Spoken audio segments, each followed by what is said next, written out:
Bible గ్రంథంలో 2 రకాల ప్రజలు ఉంటారు. మొత్తం దేవుడి చేత నడిపించబడేవాళ్ళు, లేక దేవుడి చేత వాడబడేవాళ్ళు, దేవుణ్ణే వాడుకునేవాళ్ళు.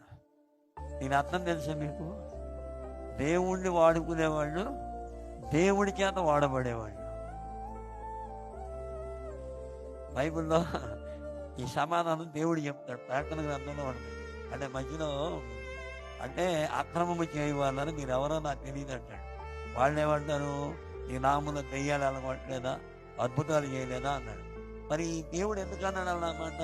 వీళ్ళు దేవుణ్ణి వాడుకున్నారు కానీ దేవుని చేత వాడబడలేదు.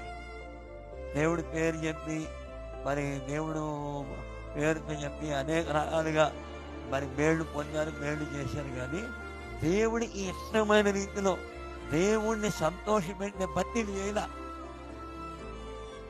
దేవుడి పేరు చెప్పి అద్భుతాలు జరిగి బాగా డబ్బులు సంపాదించారు, పేరు ప్రఖ్యాతులు సంపాదించారు. కానీ దేవుడికి అనుకూలమైన రీతిలో, దేవుణ్ణి సంతోషపెట్టిన రీతిలో వీళ్ళు భక్తి చేయాల. అందుకే క్రమము లేని వాళ్ళు అన్నాడు, అక్రమము చేయవాలరా అన్నాడు. వాళ్ళు మరి వాళ్ళు ఎవరాళ్ళు? దేవుడు పెట్టినా చెప్పండి, అది అన్యులు కాదు. అక్రమము చేయవాలరా, మీరెవరో నాకు తెలియదు అన్నాడు.